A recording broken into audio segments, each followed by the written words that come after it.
आज मेरा बॉयफ्रेंड मेरे घर आया हुआ था। मैंने उससे कहा अपने बच्चों को घर से बाहर छोड़ के आओ, तभी तुम अंदर आ सकते हो, क्योंकि उसके बच्चे मेरे घर को पूरी तरह से खराब कर देते हैं। उसने मेरी बात मान ली। तो दोस्तों आज हम बात करने वाले हैं सोशल मीडिया के उस क्रिएटर की जिसका नाम सुन के कमेंट में आग लग जाता है। तो गाइस आज हम बात करने वाले हैं काजल पांडे के बारे में। भैया ये वाला ट्रक कितने का दिए बताओ ना। नहीं ज्यादा नहीं, बस तुम्हारे लिए एक रात के बाद फ्री में। और काजल तू ये ट्रक लेकर क्या ही करेगी? सालों बाद मेरा बॉयफ्रेंड मुझसे मिलने आया था। जैसे ही मैंने उसके ग्रैंड वेलकम के लिए सलवार खोली, वो बोरिया बिस्तरा बांध के फिर से भाग गया। अरे लेकिन भाग क्यों गए, बता के तो जाओ। अजीब आदमी है, बिना कुछ बोले ही चला गया। पहली बात तो उसे ग्रैंड वेलकम नहीं बल्कि वेलकम कहते हैं। जैसे ही मैंने उसके ग्रैंड वेलकम के लिए सलवार खोली, वो बोरिया बिस्तरा बांध के फिर से भाग गया। वो भागा इसलिए क्योंकि सलवार में तलवार निकला था। अरे लेकिन भाग क्यों गए, बता के तो जाओ। अजीब आदमी है, बिना कुछ बोले ही चला गया। यार ये लड़की इन सब बातों को ऐसे कैसे बोल लेती है? मतलब ना कोई शर्म ना कोई डर, मतलब जो मन में आए वो बोल देती है ये। तभी तो लोग इसे कहते हैं, मतलब वो अलग ही लेवल का बंदा था। मेरे अंकल ने मुझसे कहा आज वो 4 टाइम करेंगे। मैंने कहा ठीक है, लेकिन बाकी के 3 लोग कहाँ हैं, वो दिख नहीं रहे। तेरे अंकल ने कहा कि 4 टाइम करेंगे भाई, लेकिन वो तो 3 टाइम होता है ना, सुबह दोपहर शाम। तो ये चौथा कहाँ से आ गया? अरे सॉरी, अंकल तो बुढ़े हो चुके होंगे, इसी कारण उसने 4 टाइम बोल दिया। लेकिन चलो अंकल का तो समझ आता है कि अंकल बुढ़े हैं, दिमाग कमजोर हो रहा है। लेकिन काजल आपका दिमाग तो ठीक है ना, तो अंकल को बोल सकती थी अंकल वो 4 टाइम नहीं बल्कि 3 टाइम होता है।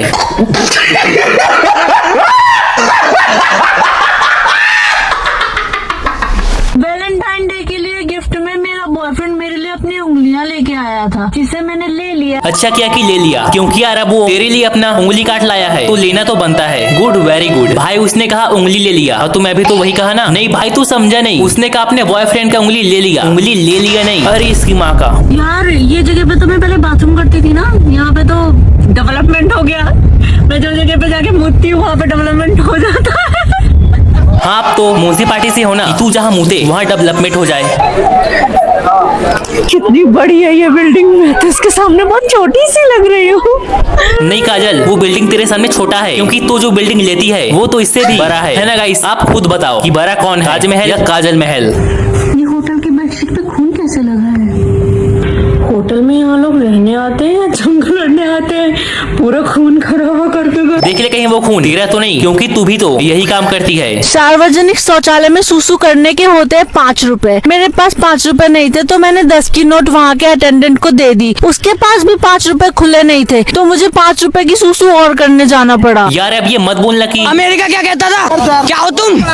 आज हम कहते तू क्या है बे? क्योंकि अमेरिका कुछ कहता ही नहीं है, क्योंकि उनको भी डर है ये इंडिया छोड़कर यहाँ गई तो यहाँ का क्या होगा और हमारा क्या होगा। बवंडर ला दूंगा, बवंडर। फॉरेन वाला मेरा बॉयफ्रेंड मुझे बहुत याद कर रहा है, लेकिन मेरे पास तो पैसे ही नहीं है उसके पास जाने के। मैं तो फॉरेन नहीं जा पाऊंगी, लेकिन उसका दिल रखने के लिए मैं अपनी चड्डी पार्सल जरूर करूंगी। इसका पार्सल देखकर कंपनी भी बोलता है कि नहीं यार हम ऐसे ऐसे काम नहीं करते, ऐसा ना करे जनाब, ऐसा ना करे। और काजल तूने तो ये बात कभी नहीं बोला कि तेरा भी बॉयफ्रेंड है, वो भी फॉरेन वाला। बताओ पूरे साल मेहनत से काम करने के बाद भी मेरा प्रमोशन नहीं हुआ। बॉस ने कहा मेरे अंदर कोई टैलेंट ही नहीं है। अब पता नहीं क्यों बॉस मुझे अपनी पर्सनल सेक्रेटरी बनाना चाहते हैं, जब से मैंने अपने गुलाबी कलर के टैलेंट की उनको फोटो भेजी है। अच्छा किया कि तूने बस फोटो भेजा, लेकिन अगर दिखाती तो क्या होता? पूरे साल मेहनत से काम करने के बाद भी मेरा प्रमोशन नहीं हुआ। बॉस ने कहा मेरे अंदर कोई टैलेंट ही नहीं है। नहीं काजल कौन बोलता है कि तेरे अंदर कोई टैलेंट नहीं है? तेरे पास तो इतना हुनर है कि तेरे सामने तो हमारा जीपीटी तक फेल है। आज मैं छटक के रोड पे गिर गई, मेरे दूध की थैली फट गई और मेरा सारा दूध रोड पे फैल गया। मैं भी था ग्लास लेके कि कब तू गिरे और कब मैं तेरा साफ करूं।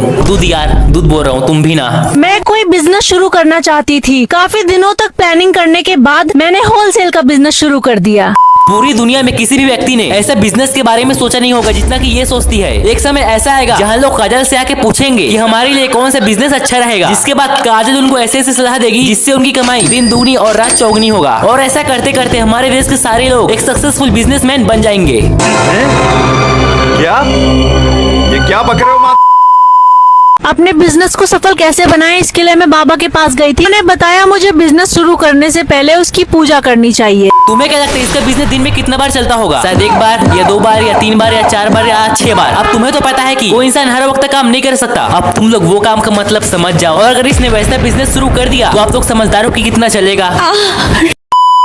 मुझे हमेशा सिखाया गया है इज्जत से पैसे कमाना चाहिए, तो मैंने इज्जत से पैसे कमाना शुरू कर दिया। अरे पागल, इज्जत से पैसे कमाना सिखाया गया था, इज्जत बेचकर नहीं। हाँ, लेकिन एक अच्छी बात ये भी है कि ये हर समस्या को डबल मीनिंग से देखती है। अगर मैं इससे कहूँ कि देख वहाँ एक आदमी पानी के लिए मर रहा है, तो नल से पानी नहीं निकालेगी, बल्कि मैंने एक लड़के को देखा जो प्यास से मरा जा रहा था क्योंकि उसका पानी उसके पड़ोसियों ने रोक दिया था। मेरे पास कोई पानी की बोतल नहीं थी, लेकिन मैंने फिर भी इंसानियत दिखाते हुए उसकी मदद करी, उसके लिए पानी का इंतजाम किया। इसे कहते हैं निस्वार्थ भाव से लोगों की सेवा करना। कोई भी रास्ते में प्यास से मर रहा हो तो उसे पानी की जगह अपना पानी पिला देना। इतना भी देवान मत बन कि तुझे पानी और सुसु में अंतर न चले। कई साल से यूजलेस पड़े मेरे प्लॉट को एक क्लाइंट ने पसंद कर लिया। मैंने अपने प्लॉट की रजिस्ट्री उसके नाम कर दी। काजल सोचते हैं कि ऐसी गंदी वीडियो बनाकर वो वायरल हो जाएगी। हाँ, वायरल तो हो गई, लेकिन क्रिंज की मदद से, और अभी भी क्रिंज की मदद से हो ही रही है। तो समझ जाओ कि ये कितना वायरल हो रही है। इसका कंटेंट देखकर कभी कभी लगता है कि देश विकास क्यों नहीं कर रहा, क्योंकि सारे लोग तो यहाँ इसे सपोर्ट कर रहे हैं, इसके प्लॉट में प्लीटिंग कर रहे हैं। हाँ तो गाइस, मैं आपको बहुत जरूरी बात बताने आई हूँ आज, और वो बात ये है कि वो वाह क्या कंटेंट है। आई एम एंजॉय, वाह क्या कंटेंट है। ये वाला कंटेंट तो इसके पड़ोसी रोज देखते होंगे। मेरे क्लासमेट की कॉपी कंप्लीट नहीं थी तो मैंने उसे कह दिया मेरी ले लो। अब वो पता नहीं क्यों मुझे ओयो लेके जा रहा है। अब इतना बड़ा बिजनेस है आपका तो फैक्ट्री में लेके जाएगा ही ना। काजल को ऐसी वीडियो बनाकर लगता है वो क्या वीडियो बनाया मैंने, क्या मचा दिया मैंने। ओ ब्रो, क्या डबल मीनिंग कंटेंट है मेरा, वाह मजा आ गया। बट इसको नहीं पता कि वो इनडायरेक्टली इसको रिहाई कर देती है। और अब यही कंटेंट लौंडे देखेंगे और लड़के इसकी वीडियो देखकर हंसती होंगी कि क्या गजब जोक मारा है। फिर उनको ये सब नॉर्मल लगती है, फिर वो अपने महिला मित्र या लौंडों के साथ ये सब हरकत करती है। जिम में सारी एक्सरसाइज सीखने के बाद मैंने अपने जिम ट्रेनर से बोल दिया मुझे अपनी जॉ लाइन भी शार्प करनी है। अब पता नहीं क्यों वो अपनी पैंट उतार रहा है। जिस तरीके से अपनी मन की व्यथा बताती है, पता नहीं कि जिम जाती है या नहीं, और क्या ट्रेनर को तो अपने कमरे में नहीं बुलाती। योगा के लिए दोस्तों, गलत मत समझो आप। हाँ तो हम कहाँ थे। काजल एक अच्छी लड़की है, ये जिम फिट रहने के लिए जाती है, प्रेग्नेंट होने के लिए नहीं। ये ट्रेडमिल पर क्या कर रही है तू। माना कि हर जगह तुझे लेटने का आदत है, और आपको जगह जगह लेटने की आदत है ना। रोड भी एक सपाटी है, एक दिन वहीं पर लेट जाओ। मैं जो भी काम करती थी सब बिगड़ जाता था। लोग मुझे हमेशा तंग करते थे, ताने मारते थे। वो कहते थे कि मेरे अंदर बुराई है। मैंने खुद के अंदर की बुराई पता करने की कोशिश की तो मुझे पता पड़ा बुराई तो मेरे में है ही नहीं, वो तो मेरे पास शुरू से ही थी। नहीं काजल, लोग गलत कहते हैं कि तेरे में बुराई है। उनको सबसे पहले तो अपना वीडियो दिखा, तो वो सही में मान जाएंगे कि तू कितना फेंकती है।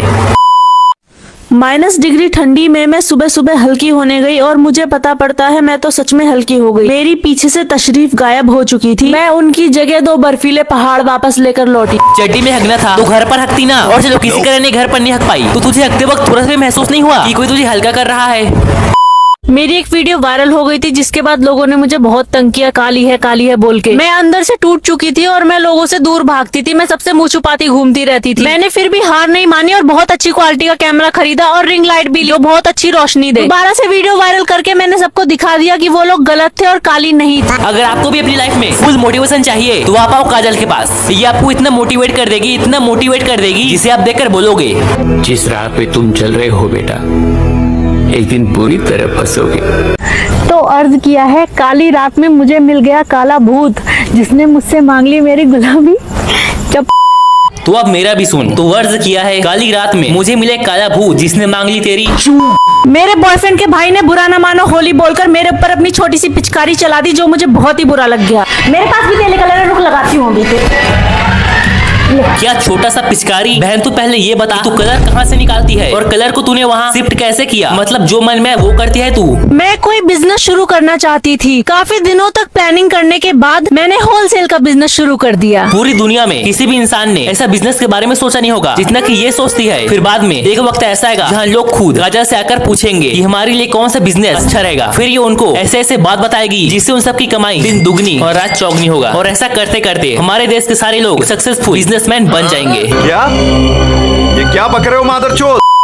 अपने बिजनेस को सफल कैसे बनाएं इसके लिए मैं बाबा के पास गई थी। उन्होंने बताया मुझे बिजनेस शुरू करने से पहले उसकी पूजा करनी चाहिए। तुम्हें क्या लगता है इसका बिजनेस दिन में कितना बार चलता होगा। शायद 1 बार 2 बार 3 बार या 4 बार। अब तुम सबको तो पता है कि हर व्यक्ति दिन भर काम नहीं कर सकता। अब तुम वो काम का मतलब समझ जाओ। लेकिन अगर इसने ऐसा बिजनेस शुरू कर दिया तो आप लोग सोच सकते हो कि इसका बिजनेस कितना चलेगा।